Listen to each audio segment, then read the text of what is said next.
વાલા ભક્તો, સદવિદ્યાધામ વીરપુર જલારામ શાસ્ત્રી નિર્મળદાસજી સ્વામીના બધાને ભાવથી જય સ્વામિનારાયણ. આ ભરતખંડમાં મનુષ્યનો જન્મ મળ્યો અતિ દુર્લભ છે. સંતો અને કવિઓએ આ ભરતખંડી ધરતી અને સૌરાષ્ટ્રની ધરતીની ખૂબ પ્રશંસા કરી છે. ભક્ત નરસિંહ જ્યાં નાચ્યો, સંપદા પામ્યો જ્યાં સુદામો. વીર ગાંધી અને વિવેકાનંદ જ્યાં નિપજ્યા, સતી અને સંતનો જ્યાં વિસામો. ભારતી ભૌમની વંદુતની આવડી, ધન્ય હો ધન્ય સૌરાષ્ટ્ર ધરણી.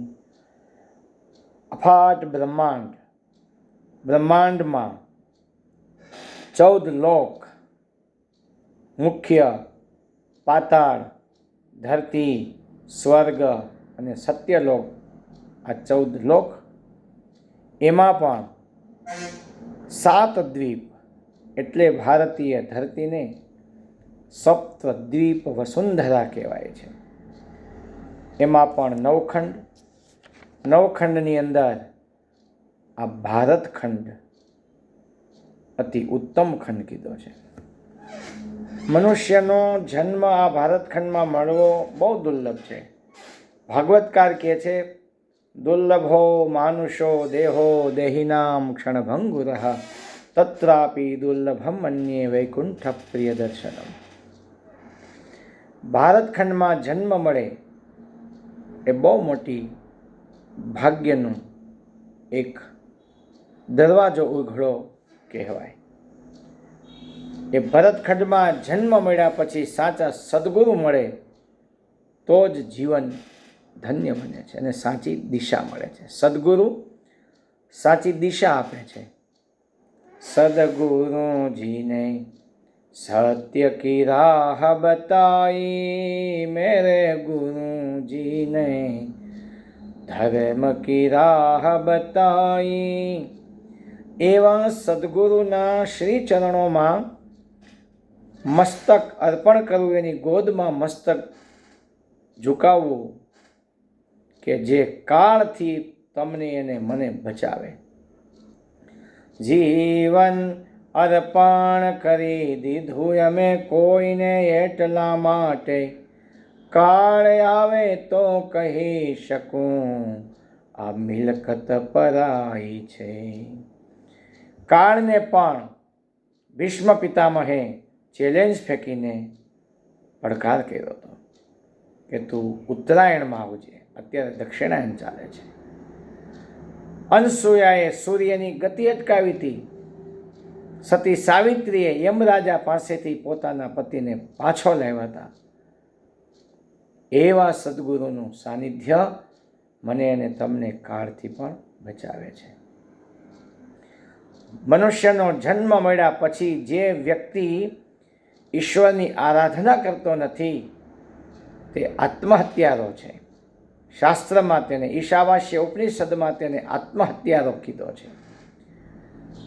વ્યવહારમાં કુશળ હોય, વ્યવહારમાં ચતુર હોય, બુદ્ધિમાન હોય, પણ જો એના જીવનમાં ભગવાનની ભક્તિ ન હોય તો એ બુદ્ધિમાન હોવા છતાં બુદ્ધિહીન છે, મૂર્ખ છે, આત્મહત્યારો છે.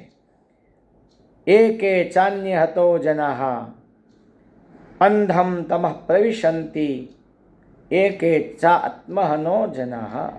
આત્મહત્યારાઓ આસુરી યોનિમાં પ્રવેશ કરે છે. અંધકારમય જ્યાં પ્રકાશનો પુંજ નથી એવી યોનિમાં પ્રવેશ કરે છે.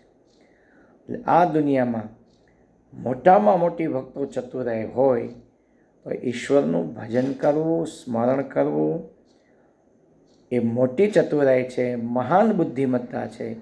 બાકી માણસ વ્યર્થ આયુષને જ્યાં ત્યાં ગુમાવે છે. ભગવાન સ્વામિનારાયણ, ભગવાન રામ, ભગવાન શ્યામનું સ્વરૂપ એ અમૃત સમાન છે. અમૃતને છોડી અને આ જગતના વિષયરૂપી વિષને પીવે છે એનું મૃત્યુ થાય છે. ભગવાન આ જીવને અમર બનાવવા માટે એના શ્યામ અમૃતા અહમ. યાજ્ઞવલ્ક્ય ગાર્ગીને કહે છે અમર ભક્તિ સિવાય બનાતું નથી. એટલે આ જિંદગીમાં આત્મહત્યારા મટી. શરીરને હત્યા કરે એ આત્મહત્યારા નથી. શરીર મહાકિંમતી છે. એ શરીર પ્રાપ્ત થયા પછી જે ઈશ્વરની આરાધના કરતો નથી એ મહાન આત્મહત્યારો છે. એકે ચાન્ય આત્મહનો જનાહ અંધમ તમ પ્રવિશંતિ. એમ ઈશાવાસ્ય ઉપનિષદમાં બહુ સુંદર આપણને બોધ આપ્યો છે આત્મહત્યારા મટાડવા માટે.